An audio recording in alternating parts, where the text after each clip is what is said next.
That's funny. All right, let's get going. All right, everybody. I'm with James Jones, and you probably don't know who James Jones is, but he has been on the podcast before. He's a good friend of mine, not from where I'm from, not from the state that I'm from. And he has been on the podcast, and the podcast, well, he called me after we did a podcast. He jumped on a live stream with me and Lucas one night, and then I put it all together and put it out to all the platforms. And I don't know, a day, 2, maybe 3 days later. I don't remember how many days. How many days was it when you called me? You put it out on a Sunday. Okay.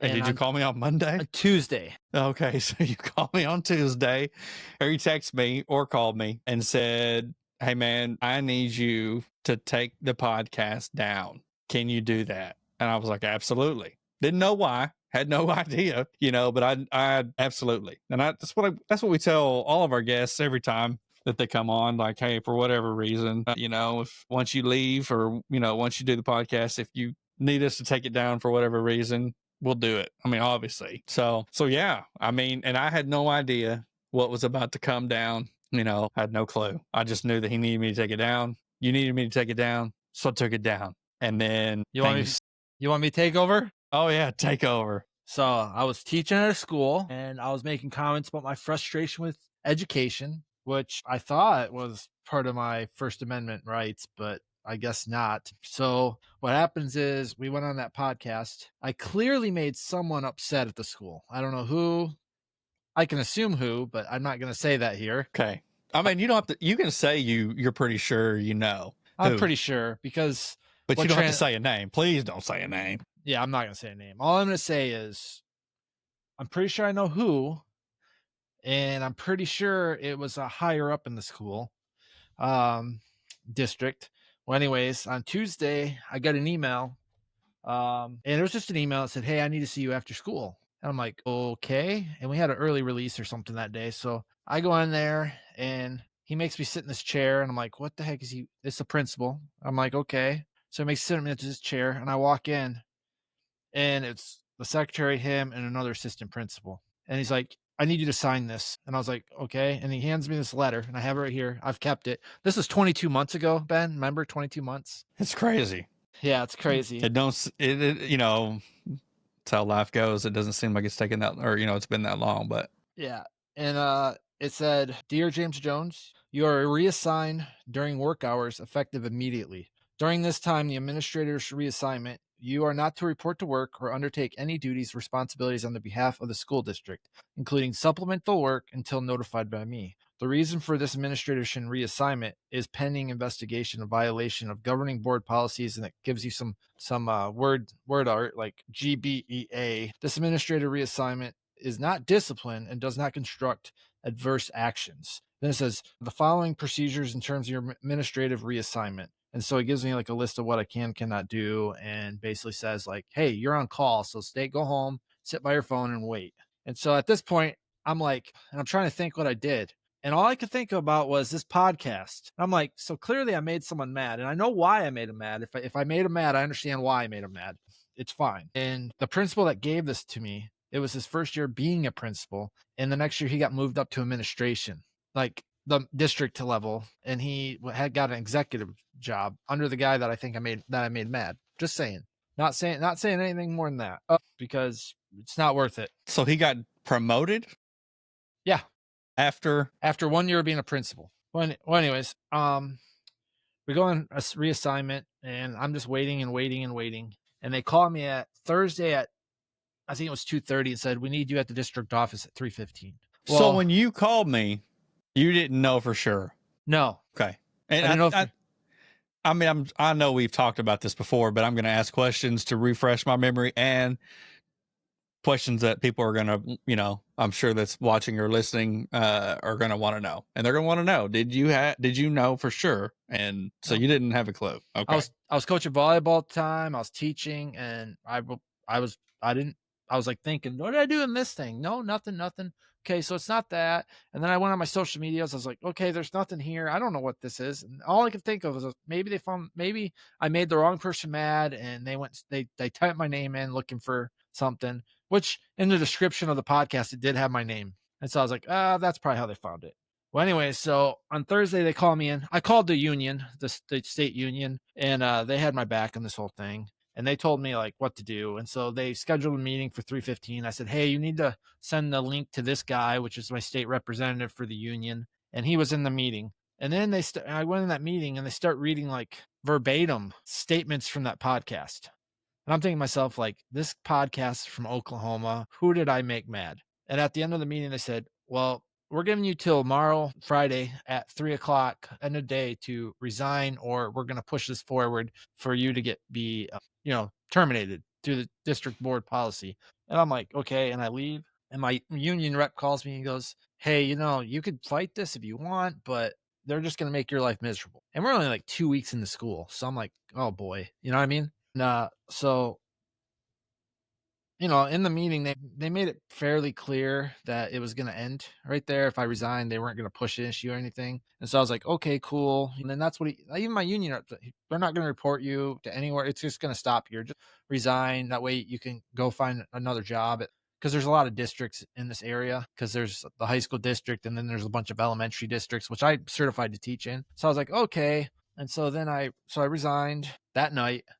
The next day, I went and picked up the rest of my stuff from the school. Didn't say a word I just met the principal, walked to my office, got my stuff, walked out. Volleyball practice was going on. They saw me. It was awkward, but that's fine. I just walked out. And then I thought it was over. Well, about 10 days later, I got a letter from the state Board of Education, saying that I'm pending investigation. And I was like, what the heck? And in there, this is my teaching cert. I've got to hide it. Hang on, so you don't see the state.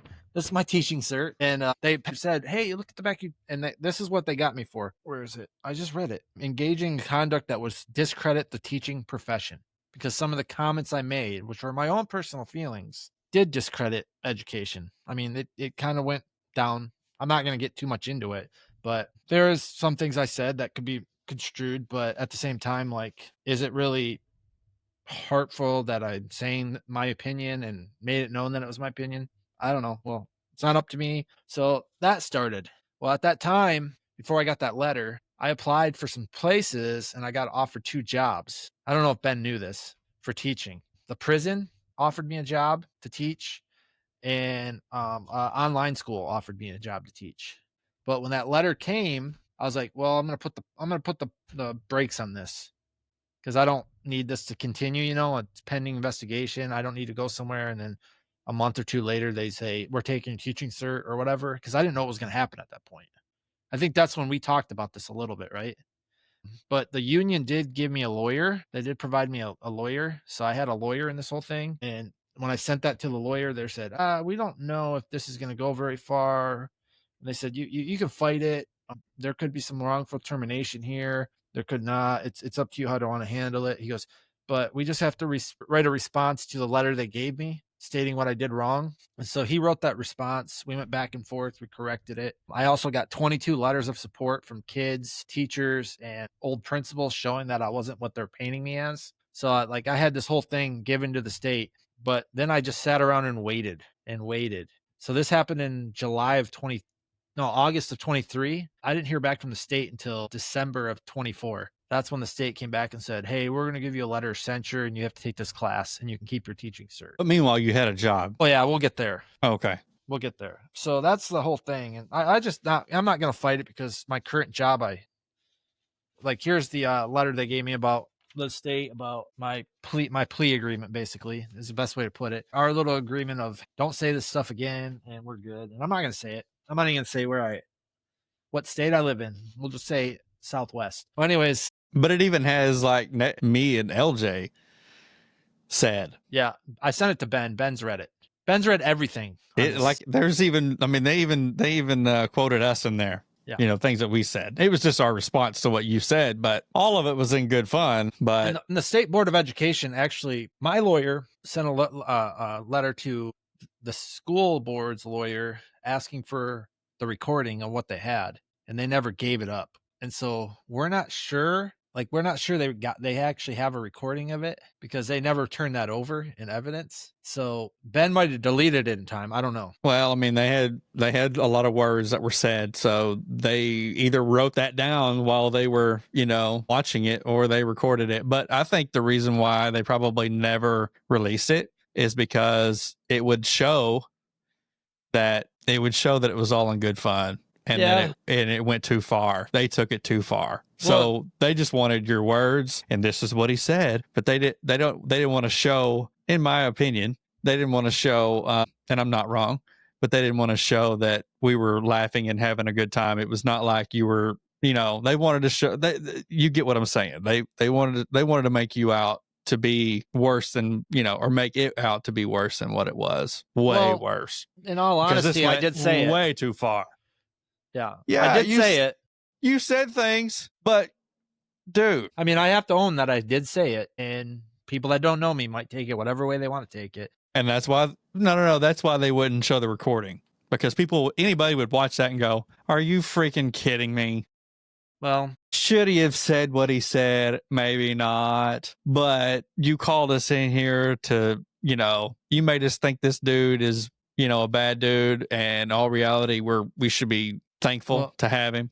if I was really that bad, they wouldn't have given me a letter of censure. They would have just took my teaching cert. Right. But I did say it, and it kind of was unprofessional, and I shouldn't have said it. And I do feel sorry for it, and I won't do it again. I won't say those things again.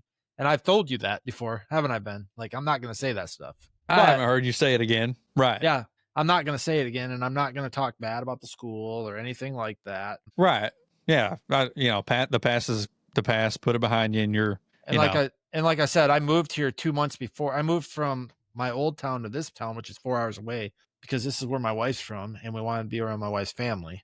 Which brings me to the next thing. When I had to, I mean, your wife is not from there, but she's from there. No, she's not. When her mom's house that she grew up in is 20 minutes away, she's from here. Absolutely not. Yes. No. We can get into this later. Okay.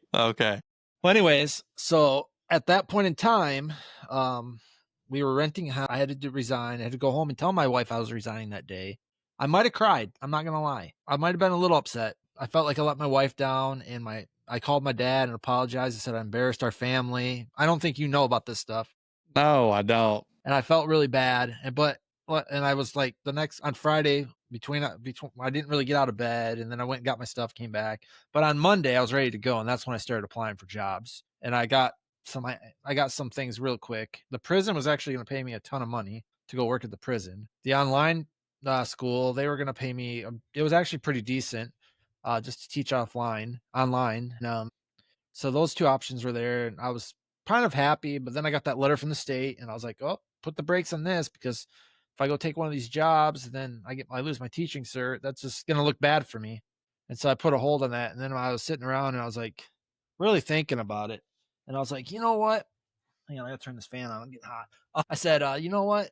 I've been unhappy in teaching for a couple of years now. And I think Ben's heard me be unhappy. Really, coaching was like what made me happy. But it just wasn't working for me anymore. Something I wanted to do wasn't no longer how I thought it was going to be. That's the best way I'm going to put it. I thought it was going to be this way, and it was this way. And then everything in life kind of changes and transitions as the world goes on, and nothing stays the same.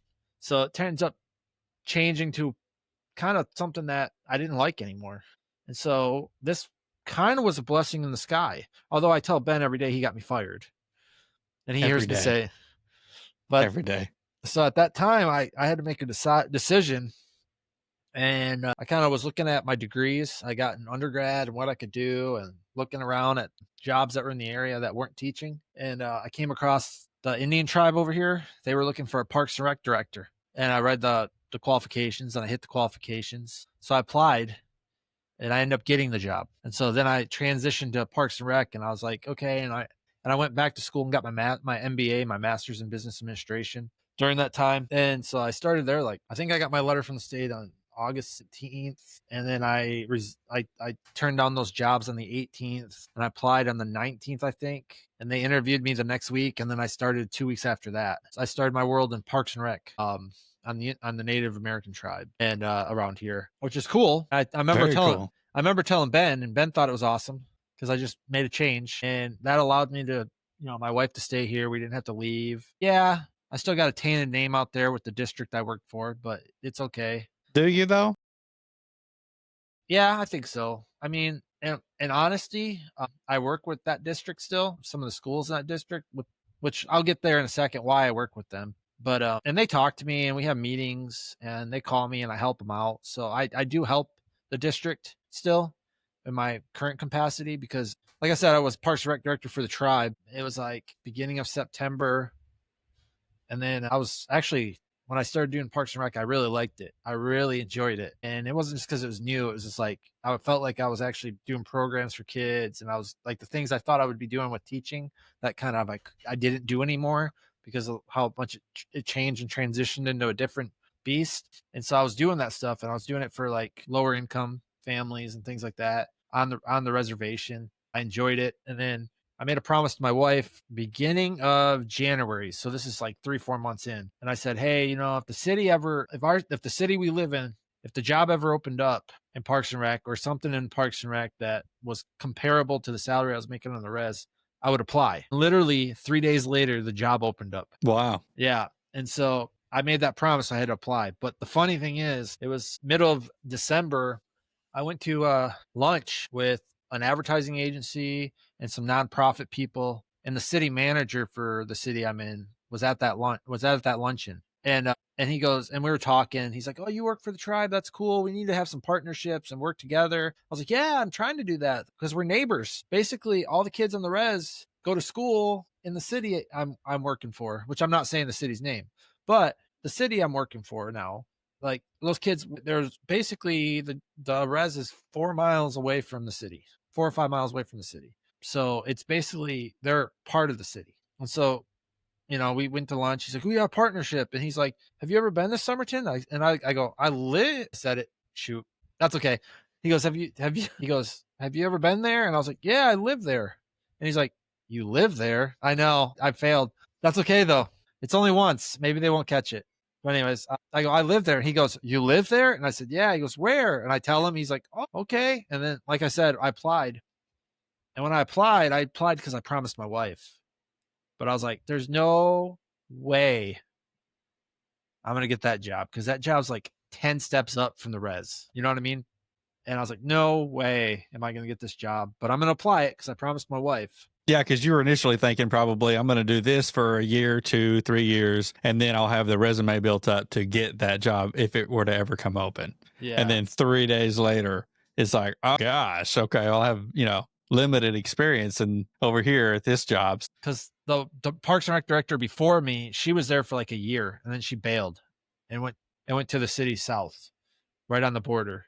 And so I thought she was going to stay there forever because she was following the city manager around. Because the city manager I worked for, he's actually a former Parks and Rec director for like 20 years.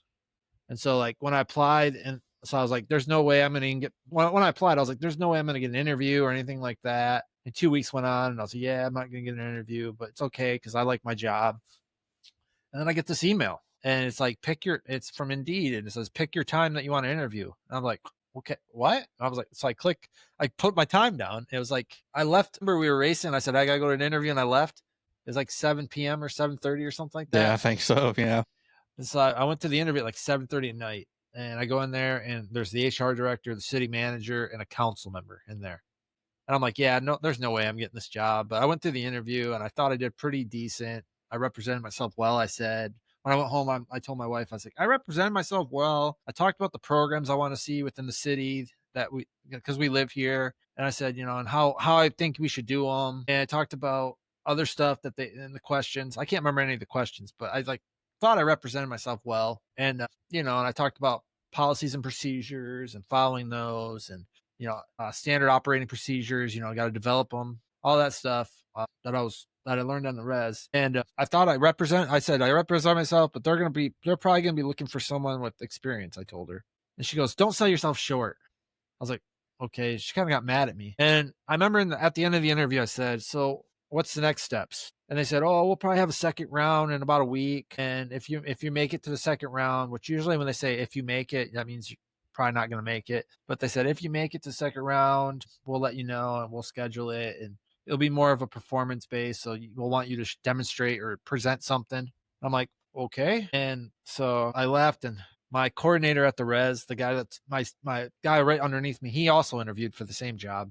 And so 2 days later, wait, no, it was the next morning, they offered me the job pending background investigation. And I was still worried about my teaching thing coming out because, working for the city that's close to the school district. Mm-hmm. So I didn't know if that was going to come into effect. So I was kind of nervous. So I didn't really quit my res job or put my 2 weeks over. I just did the paperwork, did the drug screen, did all that. And then they gave me a start date, and then I had to put my 2 weeks in.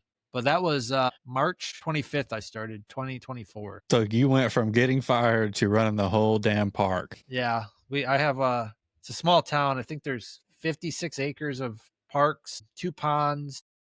Yeah, you've shown me some 3 pictures. splash pads. 3 splash pads. I built the park. Like I finished.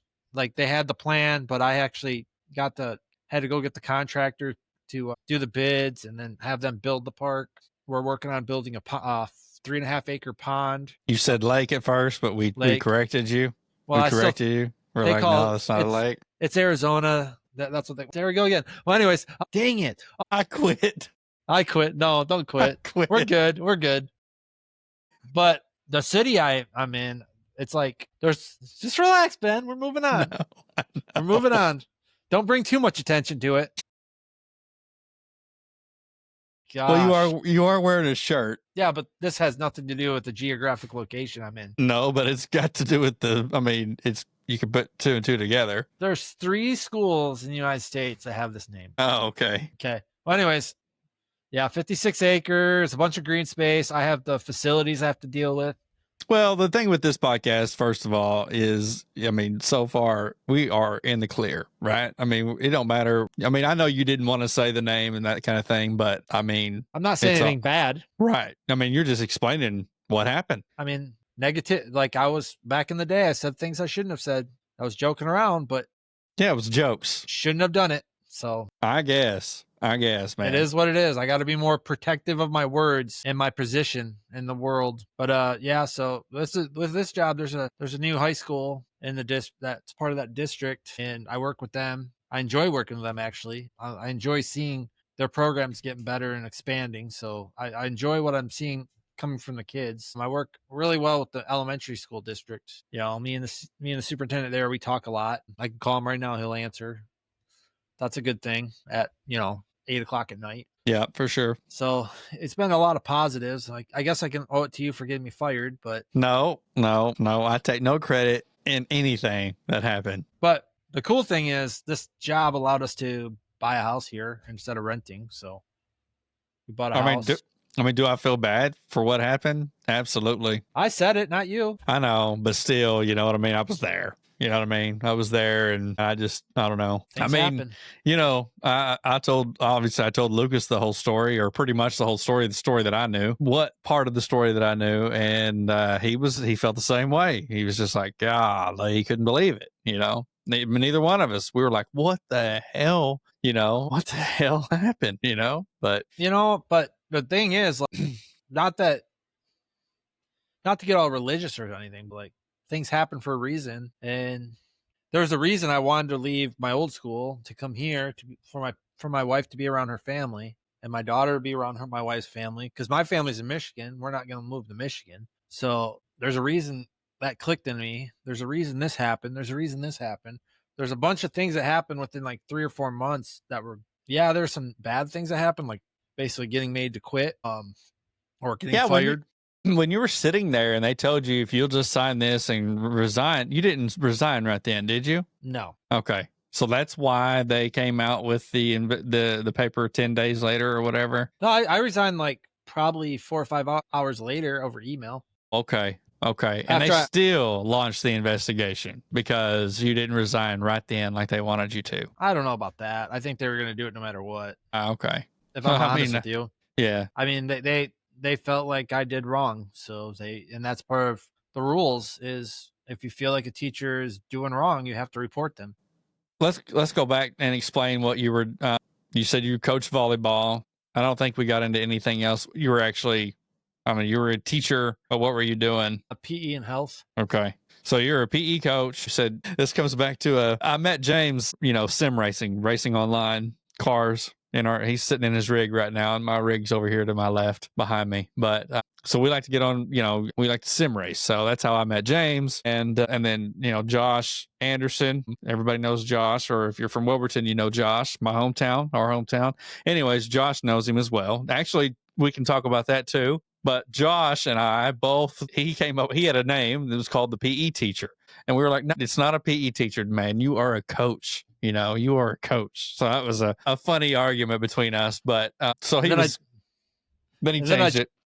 Yeah. Yeah. So I would like to go back to you being a PE coach and coaching volleyball. You also coached track too, correct? Cross country? So when I started teaching, I did cross country and track. Because you ran track in high school.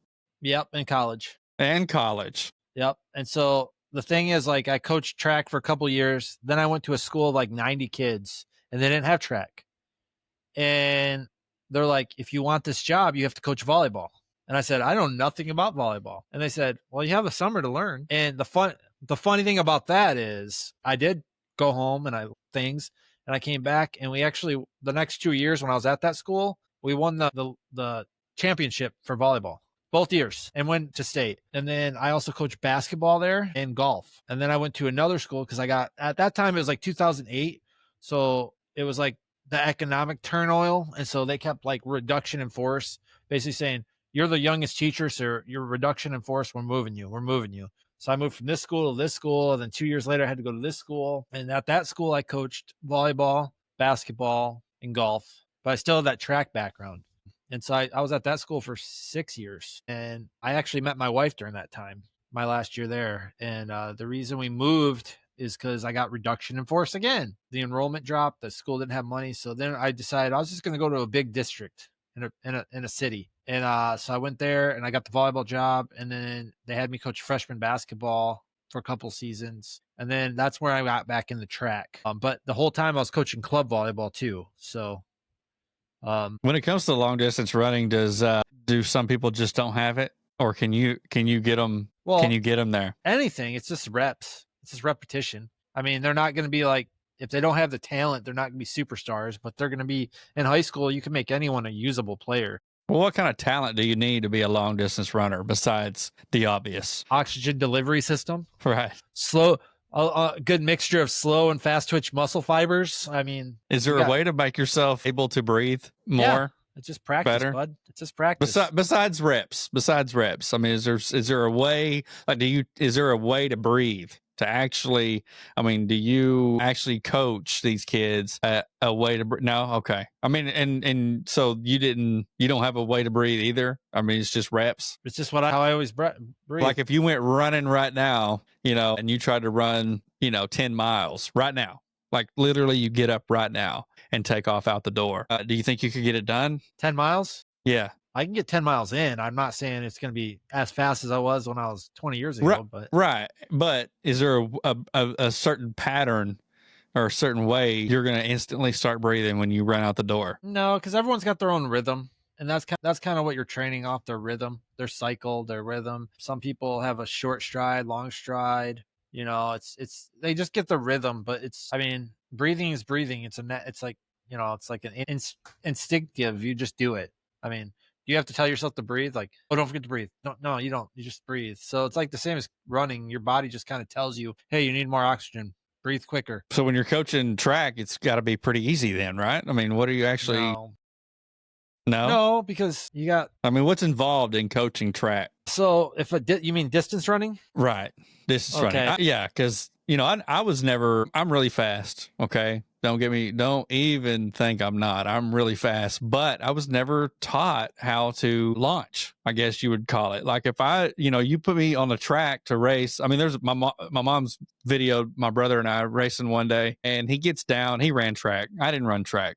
He gets down in the stance, in the whatever you call that, and I was looking down at him like, what the hell is he doing? And I instantly knew I was going to get beat because I was like, oh man, he's going to be able to get off faster than me. But anyways, So with distance running, what I did, and I've had a lot of top 5 teams in the state. In the summer, we just get mileage in, long runs, tempo runs. And basically, I'm trying to explain this. The more mileage you run, the more you're getting your oxygen delivery system going, the more efficient your body can deliver oxygen to your muscles in a way which kind of makes you faster. The reason we do tempos is tempos are like about 65 to 80% of your max heart rate. It's whatever pace that is for each individual. When I was in college, that I was like a 5 minutes a mile was my tempo pace. So I could just crank out like 10 miles at 5-minute mile pace, and that's fine. That's me only using like 80% of my oxygen delivery system. I'm not getting that heavy legged.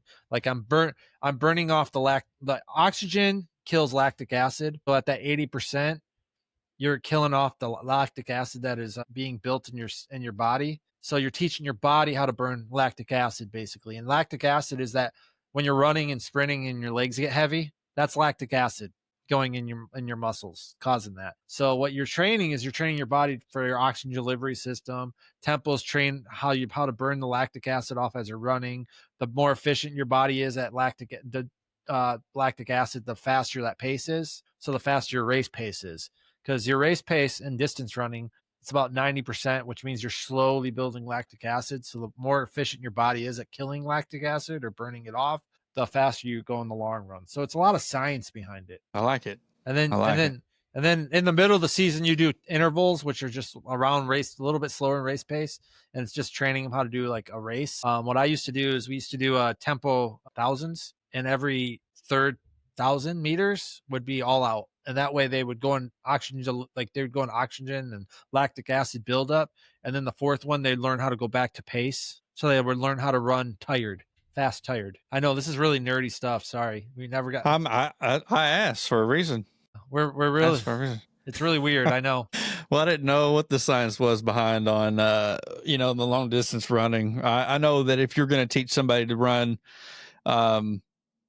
short distance, there's a way of running and launch and all of that, so I get that part of it. But as far as long distance running, as a coach, are you watching them saying, hey man, your stride is just not, you're off today, or well, you do form drills with them to work on their like form. That's what I was asking. Yeah. But those are like 15-20 meter like soldier marches, things like that, and just teaching them their body mechanics. But honestly, like if a kid missed like 2 or 3 splits in a row that they're supposed to hit easily, I usually just pull them from a workout because they're tired. They need the rest. The more tired they are, the more likely they are to get injured. So it's not worth having them. You're going to do more damage to them by making them complete that workout. Like, toughen up, kid, get through it. No, that's not worth it. Gotcha. I know, it's nerdy. You haven't asked for the story yet. Which story? My dad. Oh yeah, I was gonna get to it. I've been waiting for it. No, I was not. In fact, I talked about it a couple of days ago. We were at the hospital. Reagan was having her baby, and I was telling them at the hospital? I was talking about, I was telling Austin's family, Reagan's husband. I was telling him, I was telling his family, and I think I was telling him too. But anyways, I was telling them the story. And dude, the whole time I was telling the story, there was no reason for me to be telling this story. You know what I mean? Like, no. I'm just saying that's me. Like, just something pops in my head, and I'm going to tell these people this story. Yes, I was in the waiting room. Because she was like, I said he's about to come on the podcast and tell the story. Austin's grandma was like, you got a podcast? And I was like, oh God, don't listen to the podcast. There's some I don't know if this woman, says the F word or, but I was like, yeah, we, friends that come on and, we talk about it. I said, it's just random, but I told a little bit of the story of what had happened. And I'm sitting there thinking, why am I telling this story? Or after the fact, I told the story. Why did I tell that story? But hey, it's a fantastic story. So I don't care to tell it. But there was no reason. Like, they did not ask me. We were not talking about anything. I mean, I think maybe we were talking about surgery, and that's it. Maybe that's it. It probably relaxed the situation a little bit, broke it up. It wasn't so tedious. Yeah. Yeah, it was. But after the fact, I'm sitting there and they're gonna go back to on their phones and stuff, and the waiting room's quiet, and I'm thinking, why are you the way you are, man? I don't get it. Every time I talk to somebody, I get in my truck or I go in the next room or I walk out the store or whatever, and I'm like, I overshare. I am the world's worst overshare. The world's worst. So, anyways, you told me this story a while back, and I can expand on it too. I said, dude, you're telling that story on the podcast, and you're like, I'll do it. And I know your dad. I mean, your dad races with us as well. So, but let's go back to first. We're gonna tell that story. Let's go back to you and your dad and Josh all flying from the state you're in. We're not gonna say again. Your dad flying from Michigan. And then Josh driving because the race was in Texas. Well, my dad drove too from Michigan. Well, your dad drove. Okay. That's right. Because he's coming out to the state I live in to visit me too after. Yes. Yes. So you guys all went to the NASCAR race in Texas a few weeks ago. Yep. The first week of May. I was not invited. You were invited. Multiple times I invited you and you said, if I'm in town, if I'm here. Dude, that's the beginning of storm season, man, or right in the middle of storm season. It's hard for me to make plans. It really is. It's hard. And if I on the day of the race, I was literally in my chair, my recliner on ice. I had a really bad headaches. But we did think of you and we got you a gift. Yes, you did. A Bubba Wallace hat. And I thought of you. I'm not a Bubba Wallace fan. You love him. You can't stop talking about him. At all. You're the one that was racing his paint on iRacing. 2311. I got the 2311 hat somewhere in here. Anyways, it was fun. But did y'all have a good time? Yeah. So I flew up Friday. So when I was flying out, I get to the airport and it's 4:00 and my plane leaves at 5:30. And I pull up. Well, I get there. It was like 3:30 I got there. And my plane leaves at 5:30. And then I get a text that my plane's delayed until 9:30. Who'd you fly with? Spirit. And then about 8:00, I get another text saying my plane is delayed until 1 a.m. And so I didn't get to Texas until Saturday about 4 a.m., 4:30. And then I'm not going to wake my parents up to pick me up from the airport. So I took an Uber. It was like $50 some for this Uber. My gosh, are you kidding me? No, because it's from Dallas to Fort Worth. Yeah, it's a long drive too. Yeah. And so the people throw out there, Dallas, Fort Worth, and it's one great big area. And yes, it's a great big area. Yeah. Where'd you stay at? Did you stay in Fort Worth? Yeah, we stayed about 10 miles. It was about 15 minutes from the track. What hotel did you stay at? I can't remember. Okay, because I have a funny story at a hotel in Fort Worth that I've told on the podcast before. It's the freaking strangest story in the entire world. But I feel bad because my parents drove there on Friday to make sure that they could pick me up at the airport, and then my plane gets delayed. So anyways, I made it to the thing. I walk in at like 4:30 in the morning. My mom wakes up as, he's here. I said, surprise! That's what I did at 4:30 in the morning. And then I laid down. And then 2 hours later, my dad's like pinching my toe, my big toe on my foot. So let's go get breakfast. And I just like look at him like, are you effing kidding me? You would feel the same way, right? Dude, I'm not waking up. And so then I said, give me 20, go get ready and I'll get up once you guys are ready. Well, they didn't wake me up again. They just left and had breakfast. So I wake up. Good parents right there. Yeah, I wake up and there's no one in there. I'm thinking they're there. So I'm like, what the heck? So anyways, they get back. And then right about then is when Josh is showing up to the track. And we're going to meet. And so we go and have lunch someplace all together. Josh, his wife, my parents and me. I feel like the third wheel or the youngest munchkin there. I don't know. Like I'm with the parents, the divorced parents or something. Well, anyways, and then I'm like looking at my phone in the high limit sprint car series that Kyle Larson owns. They have a race that day. And so I'm like showing it to Josh. It's like, let's do this. And everyone's on board. So we went to the sprint car races on Saturday after we watched the race, the Xfinity race in the restaurant. And then we went to the sprint car race. But funny story about that. I was looking at the times and I was thinking that they were in that time zone, but they were in my time zone. And so luckily we went because we would have missed the races if we would have went when I thought the races were. So luckily we went that, but that was cool because that's the first time I ever got to see the sprint car series. But the funny thing is we pulled into Texas Motor Speedway, which is where the sprint car track is and the big speedway. And my dad just starts driving. And I was like, Dad, just keep driving until they tell us to stop. We drove everywhere. We drove around the track. The only thing we didn't do is drive into the tunnel on inside the infield of the track. But Yeah, man, you're no in one Texas. stopped us. No one stopped us. You can do what you want to do, man. They're not gonna. Yeah, everyone's having a good time. We were literally driving right by the fan zone area, like right there. Really? Like no one stopped us. Well, anyways, so then it was like late, so we just went back, went to bed, woke up the next day, had breakfast, then went to the race. Then Josh and his wife headed home, and we went back to the hotel, and then I flew out the next day. And to be honest with you, I should have just gotten in the truck with my mom and dad and just drove to my house with them, but I took the day off because I didn't, because I had a council meeting, and I wish I didn't go to that council meeting. They were mean to me, but they're usually mean to me at those. They ask a lot of questions. They're very thorough. Something about this face just screams, I don't trust him, I guess. I don't know. Oh, man. All right. So let's get back. Let's get to, I'm glad you had a good time without me. I sent you videos and pictures. Yeah.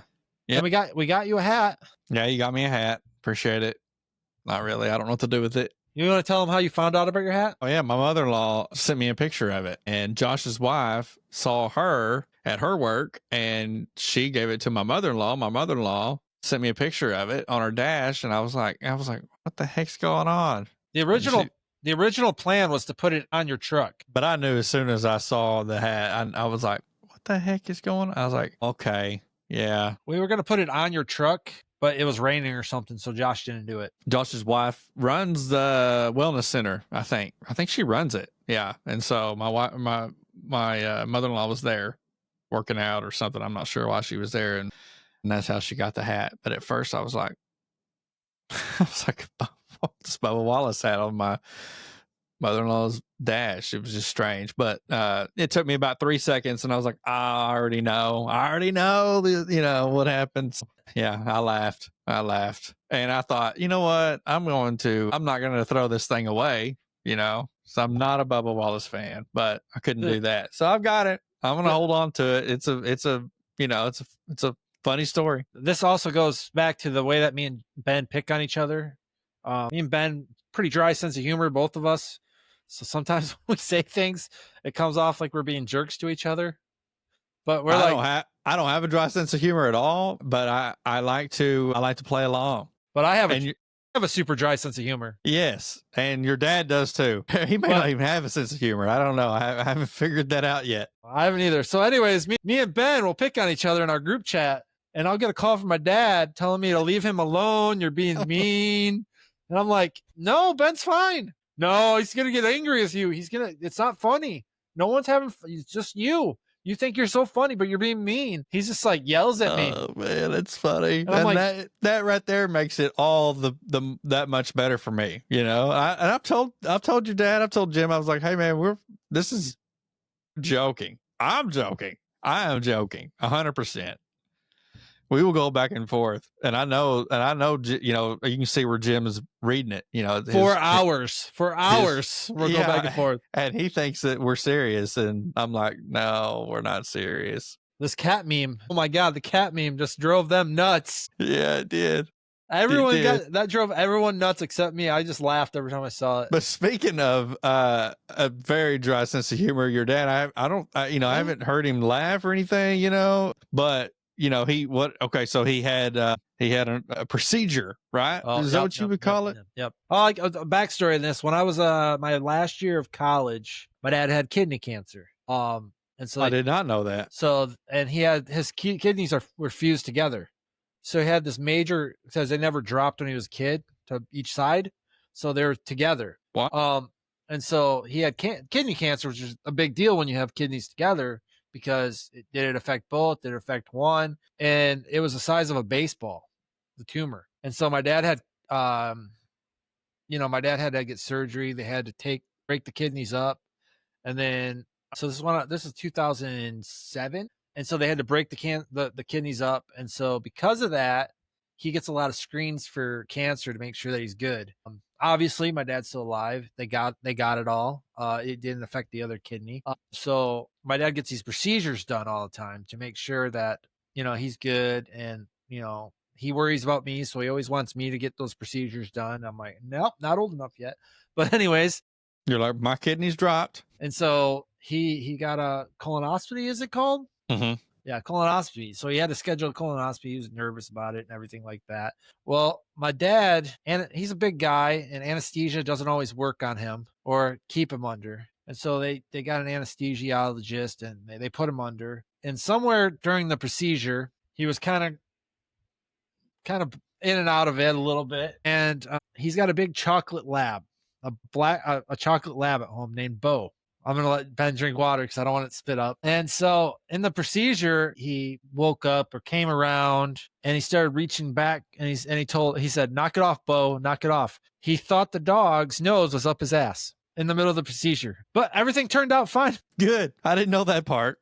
Yeah, everything's good. I guess I should have asked that part later on, right? Yeah, but the dog, he thought it was the dog. And that's the funniest part. But your mom is giving you updates, right? She's the one that is told this story to you initially. Yeah, and she sends a text. And we're trying to figure out how she knew. Yeah, I think we're on together, weren't we? We're talking or something. We're on Discord or something. And maybe. I reached out and I read this message and I'm like reading it. And then I remember he had a colonoscopy that day. And so I read it to Ben and Ben's like, what? And I said, oh, my dad had a colonoscopy. He woke up during the middle of it and thought the dog's nose was up his butt. And Ben did that right there. And he goes, you got to be kidding me. You're lying, right? You got to be kidding me. I was like, no, because I have a dry sense of humor. So everything comes out like informational, not like a joke. Right. Ben was like, I was like, no. And then I started laughing. I'm laughing because Ben's hard. dying. I'm waking everybody up in the damn neighborhood. Okay. Yeah. I'm sitting and I'm thinking someone's gonna call the cops because I'm laughing real hard. But your mom was like, Dad's okay, everything's okay. He thought Bo was. He woke up during the procedure and thought Bo was the nose was up his butt. Your dad is going to kill both of us now for showing the story. Well, you're going to show him the video because he won't look it up. He's a boomer. No, I guess I won't. I don't know. Actually would love to put it together and post it in our group chat and see what the hell he says. That would be, oh my God, if you could tell your mom to video him, if you could call your mom and say, Mom, Ben is fixing to post something in the chat. I need you to video Dad watching this. Can you do that? Yeah, he might get mad at me for like a day or two, but he'll get over it. If he's gonna get mad, no, he won't get mad. He'll be upset for like a day or two. Then he'll realize no one knows what he looks like, and he'll be fine. Damn, I don't want to make Jim mad. I love Jim. Jim is great. Jim is a good dad. He's always been a good dad. Jim is a hard talker. He's like he don't laugh. And I'm like, I'm trying to make Jim laugh, and he's not laughing. I'm like, okay, I'm trying to make Jim laugh. I don't know if I've ever seen him laugh. Well, I've seen him laugh a little bit here and there, but he doesn't make noises when he laughs. He just do that one more time. My gosh, dude. Have we covered everything pretty much? I don't know. There's probably other things you probably want to talk about.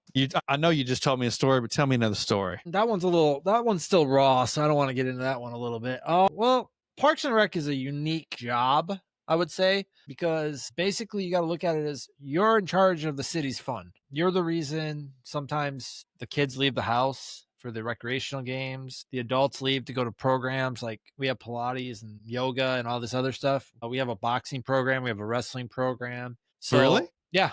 And so in the park. In the Parks and Rec, no, because you got to remember, I'm in charge of all recreation. So that means right. But I'm just saying, do you have a building? We have multiple buildings.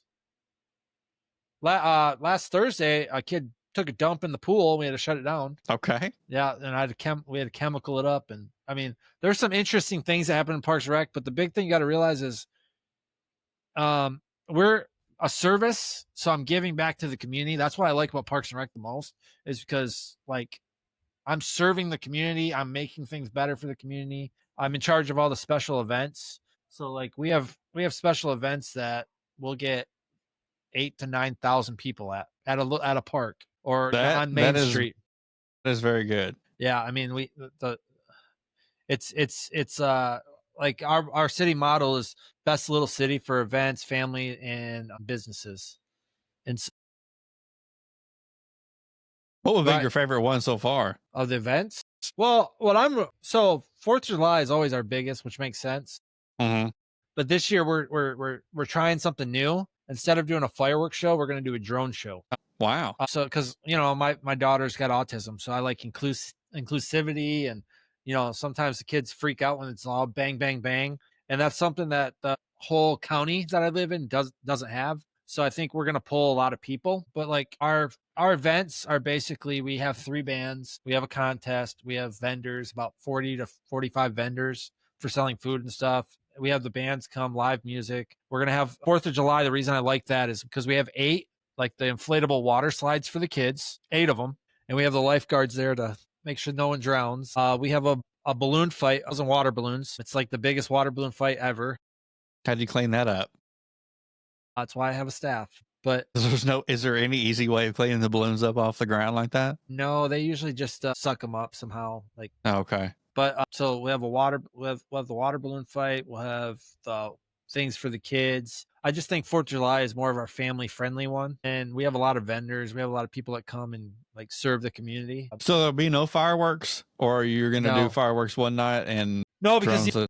the other municipalities by us, they're having fireworks. Oh, And okay. so what can we do? So we're doing it on July 3rd, ours, and they're going to do theirs on July 4th. What can And you do so different? what can we do different to pull people? That's our big thing. I'm also in charge of the senior center, so we always have the seniors there to sell water and stuff and sell the senior center. So the drone show, is there like a company that you contact and they come out and put on? Okay. Yeah, Is that expensive? Is that more expensive than fireworks, or I think is it? I think we're paying about 20,000, Good gosh. and we get 250 drones for 20,000, and it's about a 15 to 18-minute show. Damn. Yeah, but fireworks is about 25 to 30,000 for a 12-minute show. 12-minute show? Yeah, Dang, man. We get like 45 minutes or an hour. yeah. Think about how much that is. I mean, we are the heartbeat of America, and we do live in the greatest state, so that would make sense that our fireworks shows are. I was a history major, Trail of Tears. I didn't say in the past. I'm talking about now. Greatest state. But anyways, I don't mind driving through it. You're right. Driving through it. 12-minute long fireworks display, man. That's insane. 25 to 30,000. That's like how long the grand finale lasts for us, here in Oklahoma, man.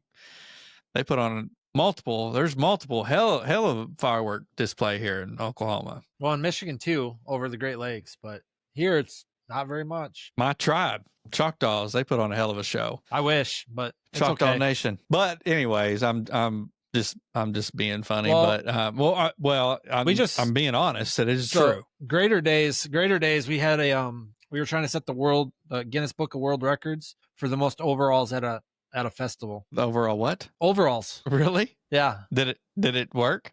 Did it happen? We got like 280 something. So yeah, we beat them. So y'all did set the record Unofficially. It hasn't been official yet. Were they there, or what? I mean, how do you make this official? So that's also, you have to pay like about, I think it was 18,000 for them to make it official. Guinness Book of World Records is not cheap. You got to pay 18 grand. So I'm guessing they're not wanting to pay 18 grand. That's 18 grand plus their hotel, their air flight, and all that. Oh, so they got to come out and be there when it happens. So y'all had this unofficial. Yeah, what we did is we gave everyone a ticket when they came in, and so we could count how many people had tickets. Did you have overalls on? I did. I have them sitting right over there. Why did I not see these? Yeah, they're in my closet right there. I mean, why did I not see a picture of you in these?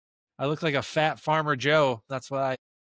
Well, you think as a Parks and Rec director, like you said, you get to think outside the box, right? So any recent outside of the box other than the drone show, because that's pretty outside the box. Well, we'll get into this a little bit. We just concluded a recreational season, T-ball, and we had a 3 and 4 division and a 5-6 division. And our community is big on keeping score and having winners, which I'm okay with. You should be for. It's okay.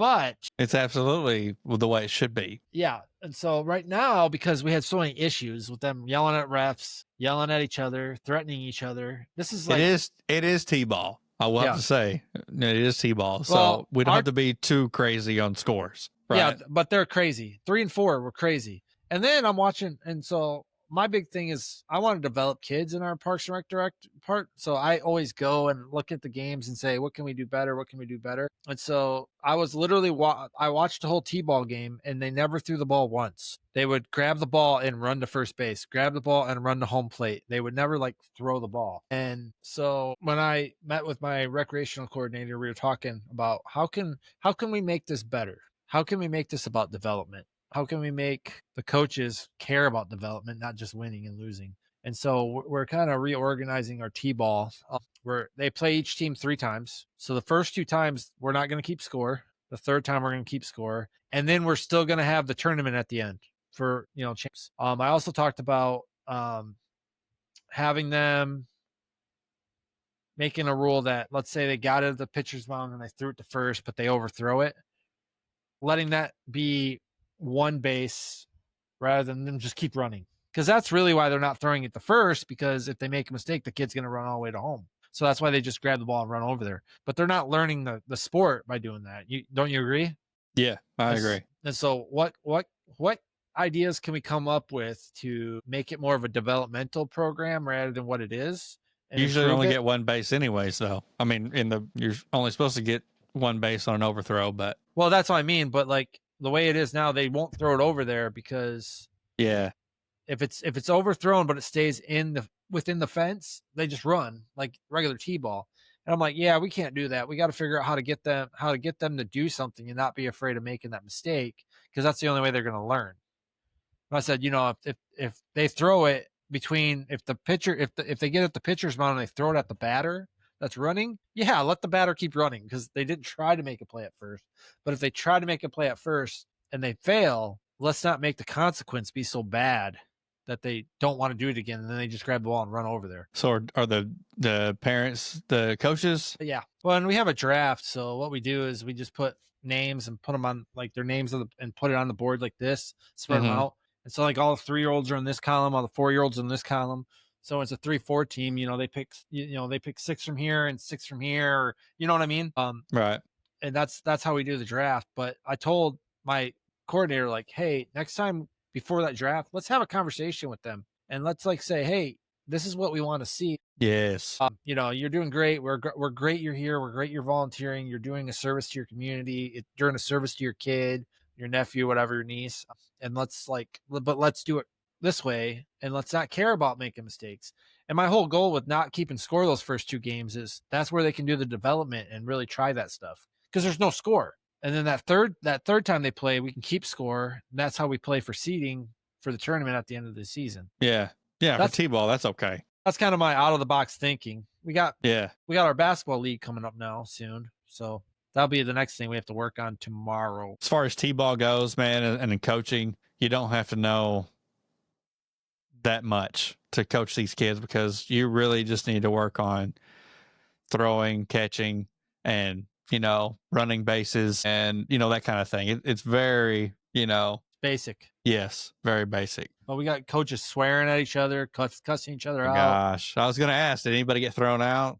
Anybody did any of the umps have to throw anybody out? That's the problem. If the umps would have stepped up to the plate, we wouldn't have had the problems we had at the end of the T-ball Well, I'm sure season. most of the umps are young kids, though, right? They're probably 16, 17, 18-year-old kids, and these grown men are, screaming at them. And that's why I don't get it. I don't get why you would do that. I don't get it either, man. I don't understand. I really don't. Here's this kid that just wants to make a couple bucks, making $20 a game, coaching T-ball, just making a little bit scrap for whatever he wants to do in the weekend, and the last thing he wants to do is get me yelled at. Yeah. Over, herding cats. I mean, you're out there herding cats. As a coach, that's what I've always said. I helped coach Cason's baseball and football growing up, and maybe a little bit of basketball. But anyways, you're herding cats. You're out there. You're a herder. My favorite is the younger they are, the more it's like an amoeba just traveling around the field. And it doesn't matter. Basketball, soccer, T-ball, it doesn't matter. The ball goes this way, they all go that way. The ball goes this way. It's so funny. It's so funny to watch. Like my nephew played, and he was playing, so we went and watched a couple of his games, and he would bat, and then he would take the bat with two hands and toss it straight up and just run underneath the bat that he tossed straight up. That thing almost hit him in the head every time. I'm like, how does the coach allow that? Right. Like, he's going to throw the bat after he makes contact with that. You're standing right there. After he makes contact with that ball, grab the bat out of his hand, let him run. We were not allowed to throw the bat out of the circle. Yeah, he's just straight up. I think that was 5 pitch though. I don't think in T-ball they would really say anything. I don't remember. And I saw other coaches that they would bat and just forget where to run. And they would run the third base. And I'm like, that's cute. They're kids. That's cute. That's something. They're having fun. You know what I mean? But then I see all these kids leaving crying. I'm like, why are you crying? What would be something that you would, if you were going to build your own park as a Parks and Rec director, what would be like, and you had an infinite amount of money, what would be like the first thing, the biggest thing that you would build? I think there's a big need for like inclusive playground equipment. I don't know if you know what that is. I'm guessing inclusive playground equipment would be for, all walks of life, right? It's, yeah. Would that be yeah. So like handicap? There's like, the wheel around or wheel go around or whatever it's called. Merry-go-round? Merry-go-round. There you go. They build those now where you could put a wheelchair on it and strap it down and spin it. Mm-hmm. They build teeter-totters that you put wheelchairs on, and they kind of do this. So they have all this nice stuff that they put in place. And there's probably 3%, 4% of the parks in America have that. And so really, yeah. And so what the ADA, like accountability, what the rules are is they just have to, like, the kid needs to be able to get close to the equipment. They don't need to use the equipment to meet ADA compliability, which is a disservice. Like, your brother's swinging and you're in a wheelchair or a walker, at least you can get close to him and watch him swing. That's not really fair to that kid. So if I could build a park, it would be super inclusive. And the funny thing is about it, we have a park coming in. I think I told you about it. I'm actually working with a community member right now to fundraise about $125,000 so we can put these inclusive play equipment into our parks right now. And so I'm working with them right now to do that,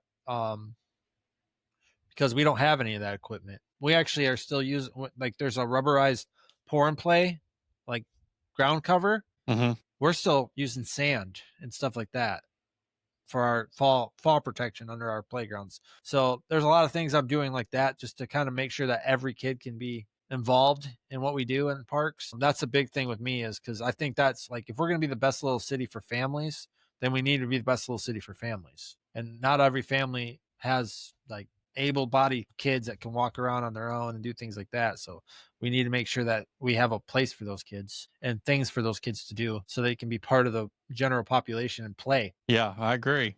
You don't really think about that kind of thing unless you're, around it. Yeah. We've never actually talked about that, but that's like a big thing with me, is just because when I found out my daughter has autism, and then, she wasn't her own, for a lot of time, she wasn't her own individual. She was, I don't know how to say it. She was her diagnosis, I guess is the best way to put it.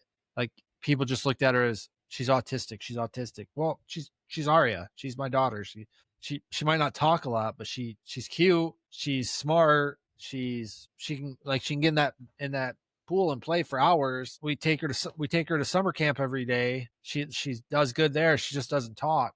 She's not her diagnosis. She's her own person. And so that's when I started realizing, like, there's not a lot of inclusiveness for kids that are in wheelchairs, kids that are in walkers, kids that need, adult changing tables. You have a baby changing table. Do you have an adult changing table? What are you're going to change those kids in a park restroom floor? Like, that's what we're doing to kids right now. So, let's start making our parks fit for those people, which, comes with money and grants and things like that. But I mean, I'm committed to making our city, the city I live in, one of the leaders in that kind of area. So that's I'm kind of driven now by that stuff. And you think that's merry-go-round, man? I didn't know they still did the merry-go-rounds. The merry-go-rounds in my day were only to weed out the weak kids, and I mean to kill them, because they were very dangerous. Well, you can't. It's not going to spin that fast. Right. I can show you a picture. I'm sure we can bring it up somewhere, but the merry-go-round that was on my elementary playground. I had a grown man. You're just A doing grown man, he was a family member, and I got on that merry-go-round and he spun that thing as fast and hard as he could. And dude, at one point I was holding on to the rail, right? And my feet, I like Superman. I was fully stretched out and I lost grip and I flew, right? I flew off of that thing. I don't know how far I flew. We've all been there. When I was a kid, I thought I flew like, 75 feet, but maybe it was more like, I don't know, 4.5 or 4 or whatever. I know it hurt so bad. I could not believe. I was like, did you not? I was thinking, you're trying to kill me. The worst thing on those things is when you lose your feet, because then you're all arms. Yeah. At least when you have your feet, you can wrap your feet. You can get kind of in there. You can kind of angle yourself in the little crevice of the bars. Well, I was on the outside of it on purpose. I was holding on to it on the outside and he was spinning. And eventually I'm like stretched out like Superman. And then it was all over. And it was I'll never forget it. It's like, you remember Red Rover? I'm like, you saw me stretched out, dude. You knew I was about to lose grip and die. Oh, yeah.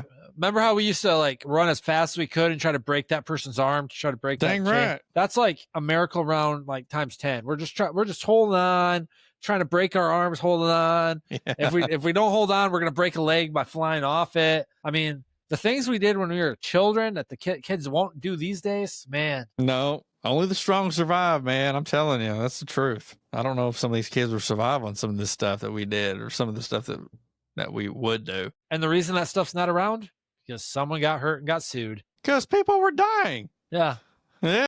Imagine if you got stuck underneath the merry-go-round when it was spinning and hitting your head. Ours was, it probably weighed as much as a car. I mean, it was solid. It was solid iron. Yeah. You know what I mean? Playground equipment's crazy. I'm pretty sure it was there for 40 years before I even came along. I mean, it was old.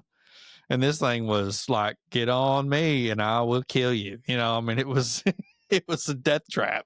Well, now you buy like the playground equipment's like $250,000 and you're going to get like one feature. That's crazy. Like a treehouse feature with a slide and like maybe some monkey bars that go across in the next one. Yeah, that's crazy. It's so expensive. And life is expensive now. Dang right. Like when I was getting quotes for things, it's like, this quote's good for 15 days because of the tariffs. Well, I can't take this to council for a month, so it's crazy. Anything you want to tell the viewers? No, I'm racking my brain, man. I mean, I was curious of what would you take out of the park? Well, we're going to add pickleball courts to one of our park. And you don't want to? I think if you're going to put pickleball around here is huge. It's huge around here Pickleball is blowing up. You're going to get a lot of people. That's going to bring in a lot of people in. I would think on a normal day that would be who's going to be there. Most people. I don't know. I mean, I think our parks are pretty good. Joe Munoz is one of the parks. It's probably the oldest park in the city. It's old. We're going to do some updates to it. The cool thing is this budget year, the council gave me about $400,000 to park improvements and just fix up some park stuff. And so, you have any merry-go-rounds you'll need to take out? No. You'll put up a bunch of splash pads? No, we have 2 already. I know we are. We're putting up we have a whole bunch in this town. I don't know how many we have, but it's more than we need.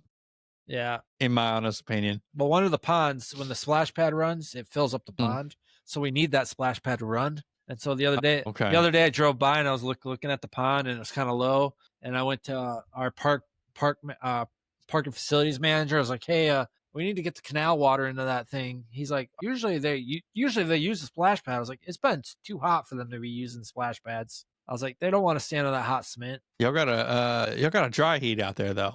Not saying where you are, but it's a dry heat. I can say that, right? Majority of the time. It's not that hot. It's hot, but when you open the oven, there's no humidity in there cooking. Right.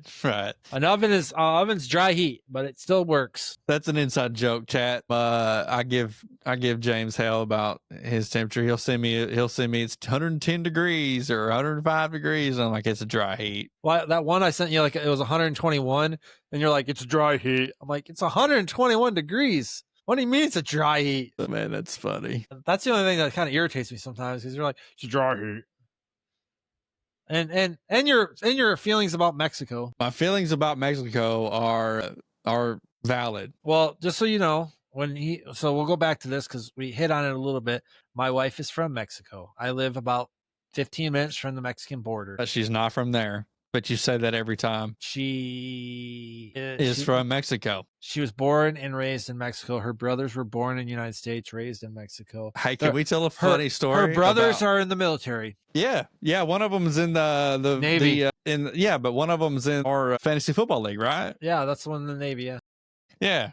Hey man, I know some really good people from Mexico, but I also know that you went to Mexico one time and was woken up in the middle of the night. Yeah, probably. probably. and you had to leave the country. Mexican Christmas, let's just put it that way. So we were living in a different town about 4 hours away from here. And so we made every other Christmas, we either go to my parents' house in Michigan or go to her parents' house in Mexico. And this one was, we're going to Mexico. And so we go there and, and it's a family thing. So they drink and have fun and bullshit, have fun, whatever.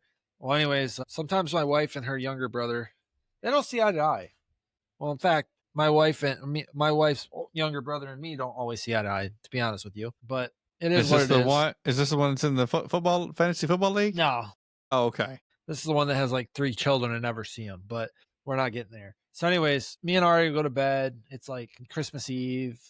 They open presents at midnight on Christmas Eve, and then we went to bed. Me and my daughter went to bed, and I get woken up about 3:30 in the morning, and we got kicked out because my wife and her younger brother got in a huge fight, and my mother-in-law had enough of it, and so she kicked us all out of the house at 3:30 in the morning. And remember, I'm 4 hours away, and my stepkids who are driving, they drove separately with us, so because they had to go to work. So they drove separately so they can go home earlier to get to work. And so she kicks us out. And so my wife is, she's drunk and they're arguing. And I'm like, no, I'm not leaving. And then my mother-in-law is screaming at me in Spanish. And I'm like, out of it. Like, I'm like, what the hell? I wasn't drunk. I'm like, my daughter's here. My stepkids, how can she do this? Like, kick them out. And so here I am at 3:40 loading the car up. My wife's like crying. Her brother's being a dick. My kids are like, what do we do? I was like, you're going to drive at 3:30 in the morning. Follow me.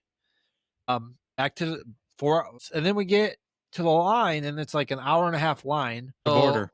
The border. Yep. The border. So it's like an hour because we didn't have Century at that time. And so it's like an hour and a half line. So I'm like waiting in line an hour and a half. My kids are behind me. I'm like tired, wore out. My child's sleeping. My wife's sleeping. I'm sitting there by myself like, oh, this is fun. I'm the one that's going to go without. So we get back. And I remember the next day I like got on a race and Ben's like, oh, you're back.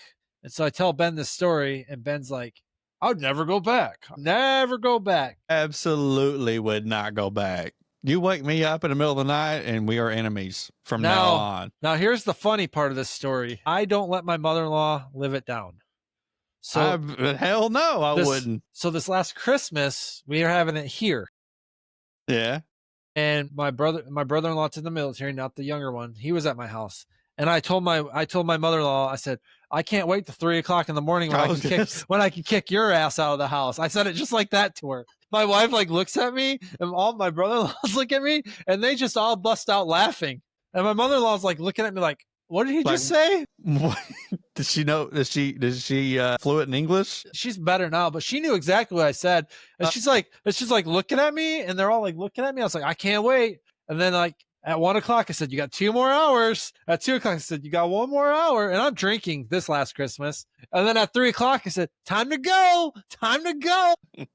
Needless to say, she didn't leave, but I was going to say no. The joke is good though. Right. That's very funny. I figured you would enjoy that, right, Ben? I probably wouldn't tell her. I probably would have just woke her up at 3 a.m. and told her to leave. Not made her leave, but just, I would have joked back with her, of course. You gave her a heads up and that's funny. But I would have waited till she went to sleep and then I would have, hey, you got to get out of here. Well, so just a story how much my wife's family can drink like on celebrations. So my birthday, not last birthday because I went to Ensenada, but the birthday before, like last summer, I bought 2 30 packs and My brother-in-law brought beer. Everyone brought beer, and I put it all in this little mini fridge. And I had a couple beers. And I drink seltzers. If you guys don't know, like beer, like tears up my stomach. So I started drinking seltzers because it makes me feel better. We Go don't ahead. have to. You can make I fun of mean, me. okay. I don't drink, but I'm not gonna drink that either. But That's anyways, like drinking water, right? no, I drink. It's like it's not really seltzers. It's like there's vodka and stuff in it. It's like not like real seltzers. But anyways, it's like drinking a gin and tonic or something like that. But anyways, so I go to bed and the fridge is full. I wake up the next day, the fridge is empty. And I'm like, 1, 2, 3, 4, 5 people. I go, and I said just to my wife, I said, you motherfuckers drank like 300 beers last night. And then my wife, and I'm waking my wife up, and she's like kind of hungover. And she's like, leave me alone. And so I'm out there like me as loud as I can because they're all in the house hungover, and I'm just being loud as shit to drive them all nuts. They drank all your beer, all your seltzers. I can't believe they drink those. Well, they drink the beer, which is what I bought that for them, so I didn't care. But then they all drink the seltzers because they ran out of beer. And then we were playing Beulah, which is like Mexican bingo. Okay. And so I was telling them it's $20 a game when they were drunk, and they were putting. And I just kept taking their money because I would say, I need my beer money back. I just kept taking their money. And then I felt bad because then we played a card game and Pablo was there, my stepson. And he won some money in Beulah. And so he's thinking he's good. I said, hey, double or nothing, put down high card gets the money. So he put his like $80 down and I put $80 down. And then I just flipped the deck over and I beat him. So I took his $80 that he was so proud of. But to be honest with you, then I went outside, handed it to my wife. I told her what happened. I walked away. She gave it back to him. But yeah, of course. But he learned his lesson about gambling at that point in time. For sure. Did he keep doing it or no? No, he stopped. Really? Yeah, he did not want to lose any more money. Yeah, I beat my stepson in basketball when he was a kid, and we were gambling. We were betting money, which money never changed hands, of course. But I'm like, all right, let's $20, and then I beat him, and he's like, all right, double or nothing, and I'm like, all right, double or nothing, $40, and I beat him again. Don't be crying. Oh my gosh, he would get so mad. I mean, he was taking it serious, and I would play it along like I was serious. I'm like, all right, go get me the money, man. Yeah, I'm not doing this for free. You show me the money. Go get me $320, Mom. Yeah. And then right before he would be giving me the money, I'm like, dude, I'm not taking your money. Come on. I'm just trying to teach you a lesson. I was like, I'm just giving you a hard time. But he didn't like it. He did not like it. I used to tell my kids, if you have a hard time paying your cell phone, do not bet. Do not go to the casino. Very true. Good words. Because you have no one to call after you lose it all. Solid advice. That's true. Yeah. Yep. Very true. But anything else, James? No, I think this is pretty good, right? Yeah. Yeah, that's a good one. We'll have to come up and plan for another one, what we want to talk about. Yeah, for sure. For sure. My childhood and the stupid stuff I did. I'm glad we got the monkey off our back, man, because I know for a couple years now, almost, 2 months shy of wanting to tell the story, and we've went back and forth on it a bunch about, you coming on the podcast and getting forced to resign and of your job and you big career change and you just made a move 4 hours away from home. And so, but everything turned out way better. And how you turned it around is insane. It's a great story, man. I mean, it's a great story. I didn't let it weigh down.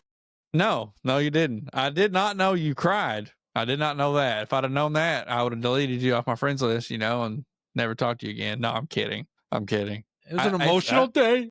Well, that's tough. That's tough, man. And I'm way out here. I'm halfway across the country, man. And I'm trying to think, man, doing these live, maybe we should have done it live. Maybe we should have, I don't know. There's a lot of things you're thinking about. You're like, okay, I've got to protect my guests better. That's kind of how I felt. I was like, man, I've got to do a better job. When it all comes down to it, I'm an adult, and when I make statements like I do, it's up to me to, what do we teach? What do we tell kids all the time? Like, if you're gonna make that decision, deal with the consequence. I made the decision to say what I said, and I had to deal with the consequence, and that's really what I had to do. And it is part of life. Now, like we also tell kids, You can let it bother you and complain about it, or you just pick yourself up and move on, which is what I chose to do. Yeah, it's crazy that the adults on the other side of this story didn't do that. You know, they let it bother them, and then they strong armed you Well, like out of your career, and I don't appreciate that. like I said, the state I live in, I almost said it. Mhm. It basically says if you feel like someone did on something unethical, you have to turn them in.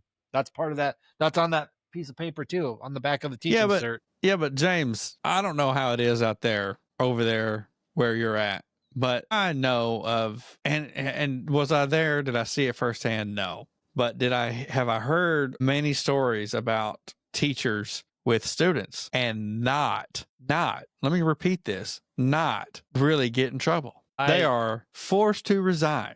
I know multiple Every time. teachers that got in trouble for stuff like that, and they got forced to resign and didn't get turned in. And you come on a podcast and say some funny stuff off the cuff, not, we're just being funny like we are right now. And you are forced out and have to go through hell. I don't appreciate it.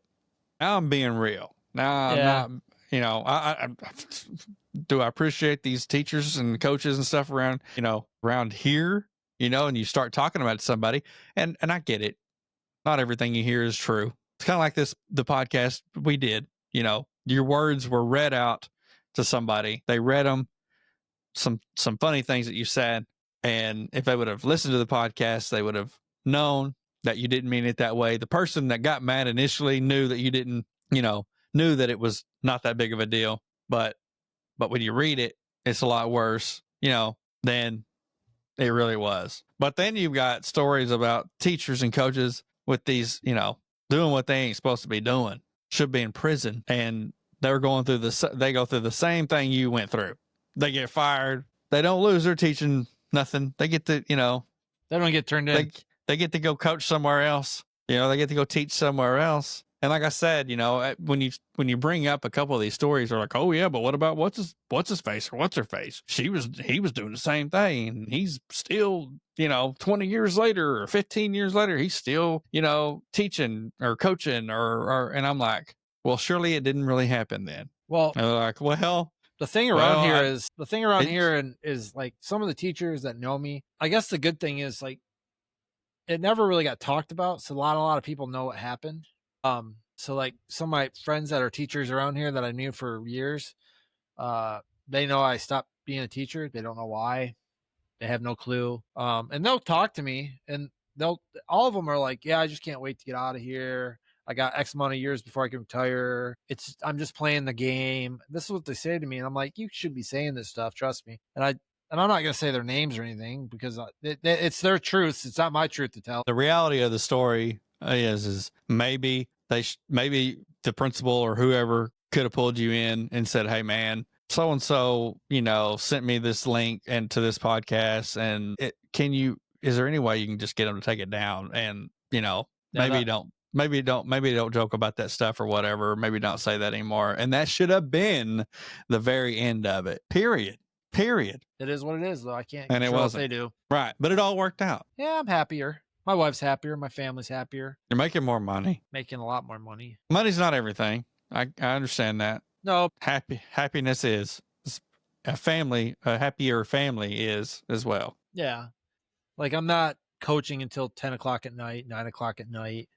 I'm home at a decent time. But coaches like to coach, man. So I know that's got to be probably the biggest downside. Yeah, I miss coaching, but at the same time, like I know I'm never going to be able to coach. That's the other thing we were going to talk about, the coaching thing that I didn't tell you about yet. Okay. So one of my friends got a position as a head coach, volleyball coach, in one of the schools in the district. He reached out to me asking me if I would coach with him. And I basically said, hey, I don't know if I'm rehireable. And he goes, what do you mean? I said, it didn't end well. I don't think they'll be willing to hire me back. I would love to. He really wants me to coach with him. So he's like, well, we'll talk to the district. I was like, yeah, you talk to him, but I'm pretty sure I'm not rehireable. So, I mean, people do ask. Last year I got asked. Is it the same people that's in charge of the school? Yeah. Yeah. So it'd be the same people you'd have to deal with. Well, it's a different That would- school. It's a different would- school, but same district. I'm just saying the person that would hire you is the same person that fired you or No. Okay, so I think you're rehireable. No, And because HR kind of told me that in an email once that they're not interested in employing me ever again. Didn't come out and say it like that, but I got the gist of it. I have to believe that if this podcast is the only thing, which it is, it was taken out of context. And how could you not be rehireable? I don't get it. I don't live up to the standards that they want to have at their district. I'm being, I guess. I mean, I'm trying to see it their way, if that makes sense. But I know last year, another district, like another school within the district, they wanted me to help them with track, and I kind of had to say the same thing to them. Like, I don't think I don't think so.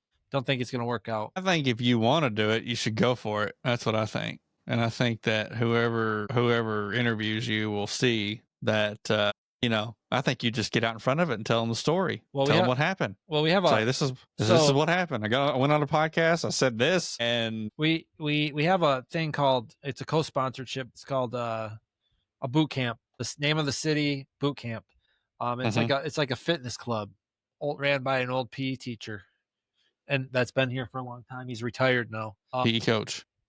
Yeah, he is actually on the school board, and me and him work like this together. And I don't think he knows what happened. I would tell him. I'm not going to do that. Dude, you didn't do anything wrong. You did not do anything wrong in the sense of this happening. But yeah, because we've talked numerous times.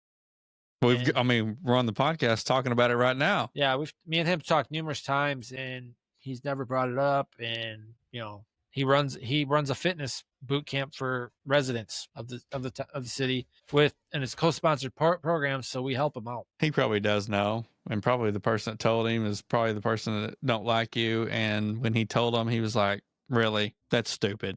Get out of my face." I don't know. I just don't think he knows, but you might be right. You never know. Anyways. Yep. All right, let's wrap it up. Anything else? You said you had a story to tell me that I didn't know. That was it.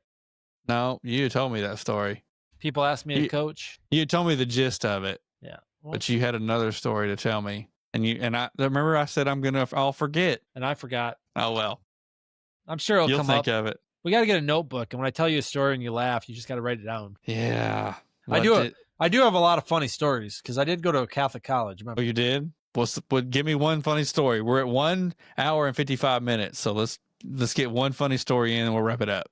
So we were at a party. I think it was after cross country season, like our wrap up party. And there's a place that just serves hot dogs, different types of hot dogs. You got sauerkraut, you got chili, you got cheese, you got all these different. It's called Yesterdog in East Grand Rapids, Michigan.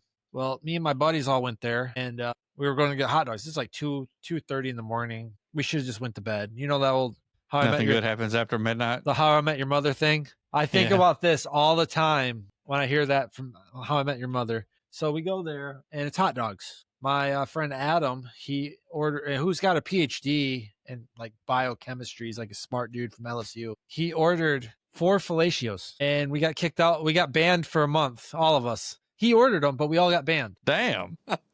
Your face is funny right now because you're still pissed off about getting banned for that month. They were so good. You have like 8 to 10 beers, and you're like feeling great in college. At 2:30 in the morning, though. 2:30 in the morning, you want nothing better but some like hot dogs, like chili dogs, man, with some cheese on them. You sit down and order? No, you walk up to the counter, you can order them, and then did you at least get yours first before you got banned? No, he was the first. And we did not know he was going to do that. Who's working at 2:30 in these? I would think it would be some young girl or some young dude that would think it was funny, but they didn't think it was funny. No, it was a dude, and he did not think it was funny. He was very, very, very rude to us. Really? And I was like, dude, I didn't say anything. I said, I didn't say anything. He said it. He banned y'all for a month. So then we had to go to Cheddar. Oh, yeah. Well, he got you a burger? Yeah. It wasn't that big Buford. Dude, 4 fellatios.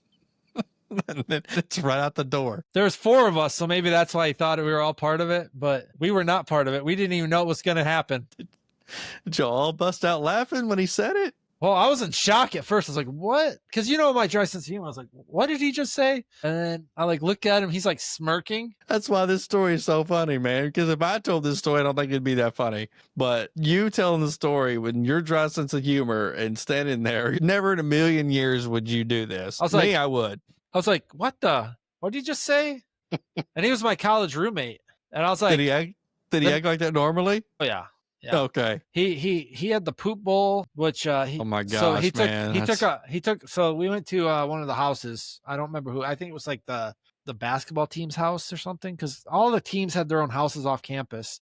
Mhm. And he took a measuring cup out of the kitchen and pooped in it, left it in the bathroom in a Oh my gosh. in a cabinet. And this dude's a biochemist now. Yeah, and the next day there was a message, because it was the AOL Instant Messenger back then. Did y'all get kicked out? Did y'all get banned from there for a month? No, but the guy said, for whoever left this, like on his like away message, said whoever left this in the cup of poop it called for 2 cups, not 1. The recipe called. That's what the basketball player said on his. I was like, oh, God, and I knew he did it because he told me when we were leaving. But you were thinking maybe he didn't. No, I knew and he then did that it. Confirmed it.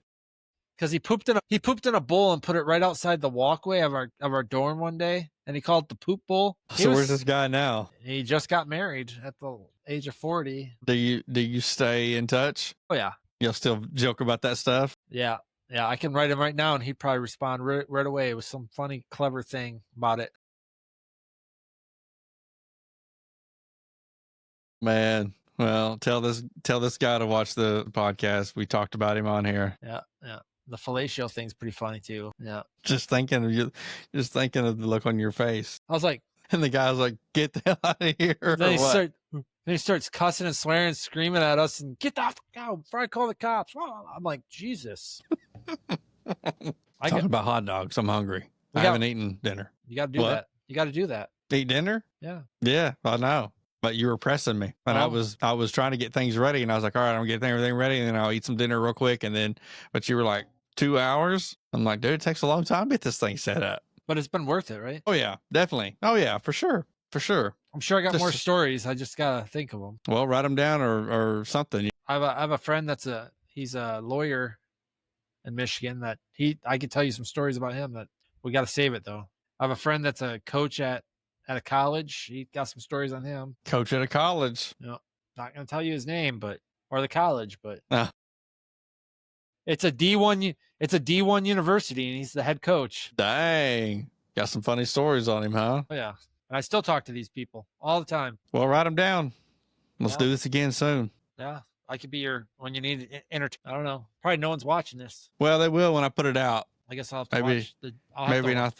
Maybe not the live version, but I'll have to watch the Facebook group. I don't know if it's live on Facebook. I'll find it if it is. But anyways, all right, James, thanks for coming on and telling the story. And Redemption Sweet. I can't put the original podcast out, correct? I wouldn't. You wouldn't if you were me. I don't need to live that. No, I'm kidding. I thought about going back in it and finding some good things in there, but no. Or maybe it's deleted. Maybe it's deleted forever. Let's just have it in the back. I don't need to lose my teaching cert because you popped that thing out. I'm absolutely not going to do that to you. But send me some money. Yeah, I will. To be sure. Yeah. Cash App. Cash App, huh? Are you racing? I probably will race a little bit. Well, let me know what race you're going to race, and I may run it. I'm sure Matt's racing too. Matt's on right now. He's on Twitch right now. Okay, well, I'll have to go watch. But or if you get on Discord with him, I don't know if he's in Discord or not, but let me know. I will. I Don't Drink Coffee podcast. James Jones drinking the body armor. Ryan Blaney sponsorship. Ryan Blaney. I like Ryan Blaney. All right, man. Later. I'm out. Holla. Hey, don't leave yet.